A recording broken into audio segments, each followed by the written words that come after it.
ओम बृहस्पते नमः। देव गुरु बृहस्पति को बुद्धि और शिक्षा का कारक माना जाता है। गुरुवार को बृहस्पति देव की पूजा करने से धन, विद्या, मान सम्मान, प्रतिष्ठा और कई अन्य मनोवांछित फल की प्राप्ति होती है। धार्मिक ग्रंथों के अनुसार गुरुवार को भगवान बृहस्पति की पूजा का विधान है। गुरुवार के दिन व्रत और कथा सुनने से घर परिवार में सुख समृद्धि बनी रहती है। कृपया चैनल को सब्सक्राइब करें और व्रत का पूरा फल पाने के लिए किए जाने वाले उपायों को जानने के लिए वीडियो को आखिर तक जरूर देखें। आइए अब पावन कथा का श्रवण करें। कथा इस प्रकार है। प्राचीन काल की बात है। किसी राज्य में एक बड़ा प्रतापी और दानी राजा राज्य करता था। वह हर गुरुवार को व्रत रखकर दीन दुखियों की मदद करके पुण्य प्राप्त करता था, परंतु ये बात उसकी रानी को अच्छी नहीं लगती थी। वह ना तो कोई व्रत करती थी और ना ही दान पुण्य में विश्वास करती थी। इतना ही नहीं, वह राजा को भी ये सब करने के लिए मना करती थी। एक समय की बात है, राजा शिकार खेलने के लिए वन गए।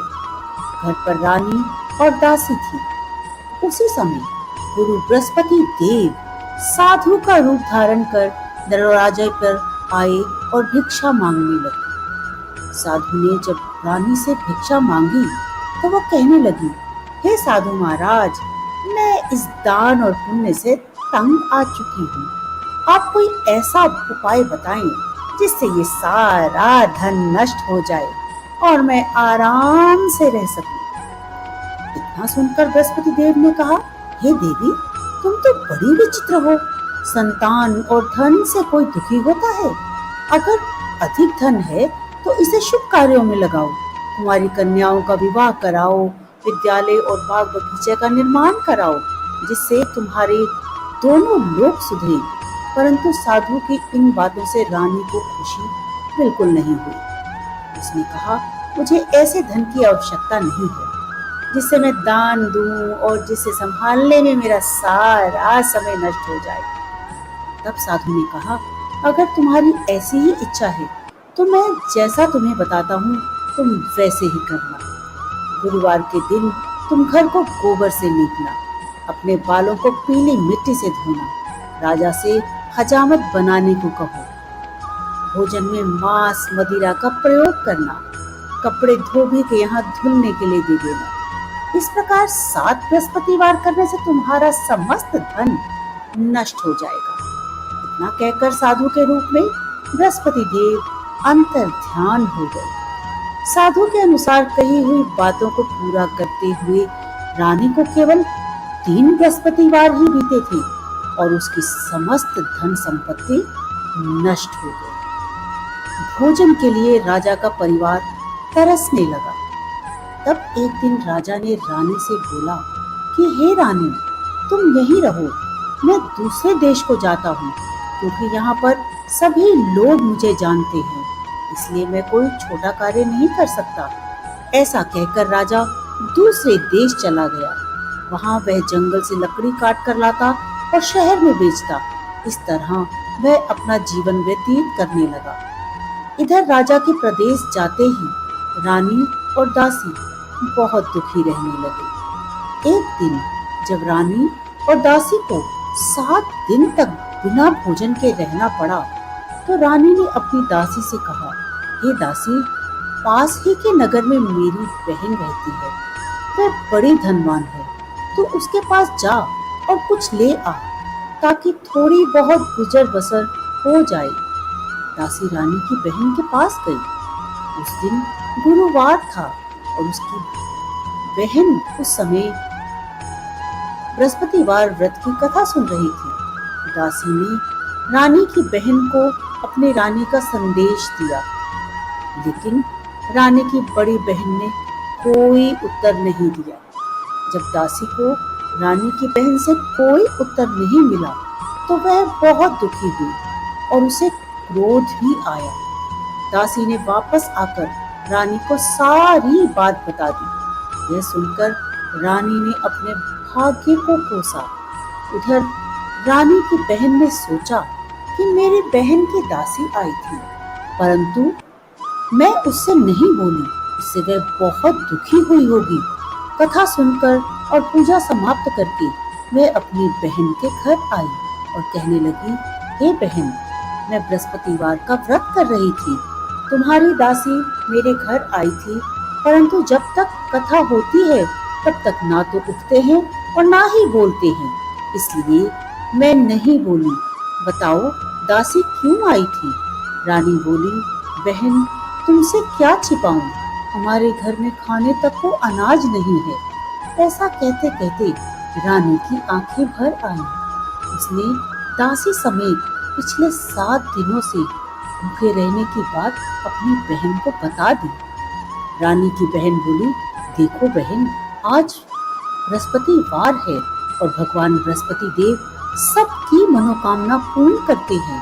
देखो, शायद तुम्हारे घर में अनाज रखा हो। पहले तो रानी को विश्वास नहीं हुआ, पर बहन के आग्रह करने पर उसने अपनी दासी को अंदर भेजा और उसे सचमुच अनाज से भरा एक घड़ा मिल गया।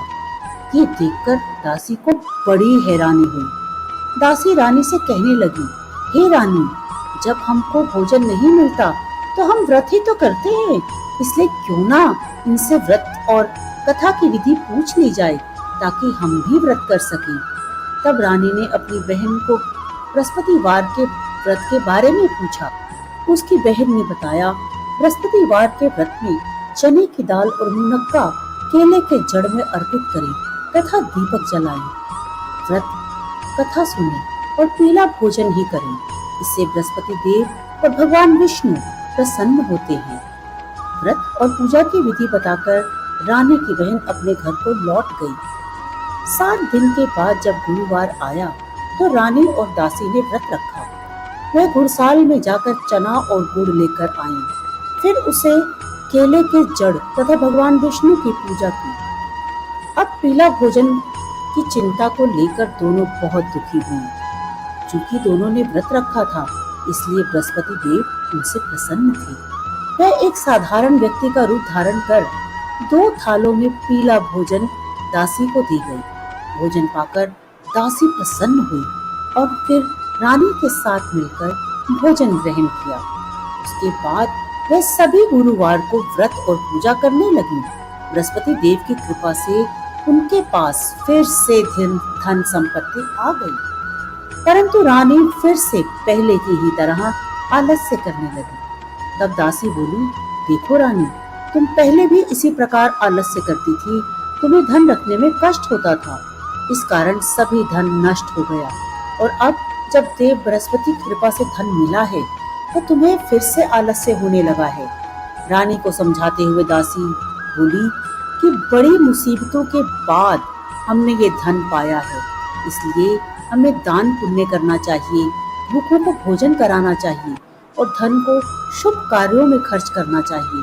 इससे तुम्हारे कुल का यश बढ़ेगा, स्वर्ग की प्राप्ति होगी और पितृ प्रसन्न होंगे। दासी की बात मानकर रानी अपना धन शुभ कार्यों में खर्च करने लगी। इससे नगर में उसका यश बढ़ने लगा। बृहस्पतिवार की कथा के बाद श्रद्धा के साथ आरती की जानी चाहिए।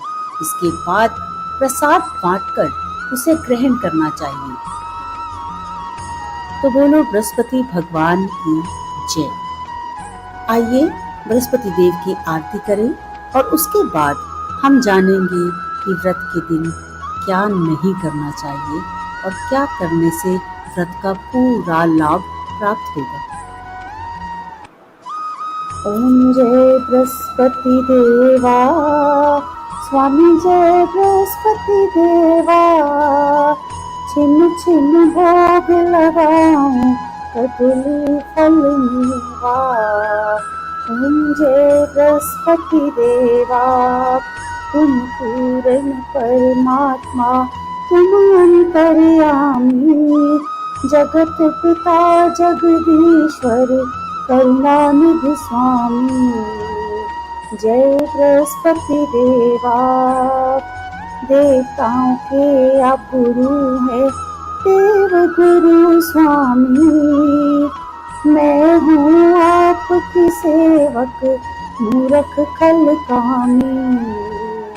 ओम जय बृहस्पति देवा, चरणामृत अति निर्मल, सब पातक हरता, सकल मनोरथ दायक, कृपा करो भरता। ओम जय बृहस्पति देवा, तन मन धन अर्पण कर, जो जन शरण पड़े, प्रभु स्वयं प्रगट होकर, आकर द्वार खड़े। ओम जय बृहस्पति देवा, सकल मनोरथ दायक, भक्तन हितकारी, पाप दोष दुख हरता, भव बंधन हारी। ओम जय बृहस्पति देवा, जो कोई ये आरती प्रेम सहित गावे, ज्येष्ठानंद आनंदन कंद सनिश्चय फल पावे। ओम जय बृहस्पति देवा, जय बृहस्पति देवा, स्वामी जय बृहस्पति देवा। बोलो देव गुरु बृहस्पति देव जी की जय। तो आइए जाने कि व्रत रख के बृहस्पतिवार के दिन क्या करना है और क्या नहीं करना है। गुरुवार के दिन भगवान विष्णु की पूजा से मां लक्ष्मी प्रसन्न हो जाती है, लेकिन गुरुवार के दिन कुछ विशेष नियमों का ध्यान अवश्य रखना चाहिए। अक्सर बड़े बुजुर्गों से भी सुना होगा कि गुरुवार के दिन कुछ काम नहीं करना चाहिए, क्योंकि इनसे नकारात्मक प्रभाव जीवन पर होता है और इसकी वजह से आर्थिक तंगी हो सकती है। गुरुवार के दिन नाखून या बाल नहीं काटने चाहिए। महिलाओं को बाल नहीं धोने चाहिए।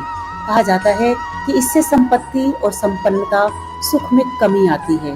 पिता, गुरु और साधु संत बृहस्पति का प्रतिनिधित्व करते हैं, इसलिए कभी भी इनका अपमान ना करें। खिचड़ी ना तो घर में बनाएं और ना ही खाएं। हो सके तो गुरुवार के दिन कपड़े धोने से भी बचें। गुरुवार के दिन सूर्य उदय होने से पहले शुद्ध होकर भगवान विष्णु के समक्ष गाय के शुद्ध देसी घी का दीपक जलाएं, केसर अथवा हल्दी का तिलक मस्तक पर लगाएं, पीली चीजों का दान करें, संभव हो तो व्रत रखें। भगवान पर पीले रंग के लड्डू अर्पित करें और केले के पेड़ का पूजन करें। प्रसाद में पीले रंग के पकवान अथवा फल अर्पित करें। केले का दान भी करें।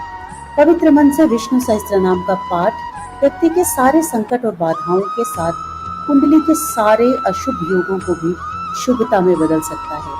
विष्णु सहस्त्रनाम का पाठ करने से भाग्य साथ देने लगता है और कार्यों में सफलता मिलती है। बोलो बृहस्पति देव की जय।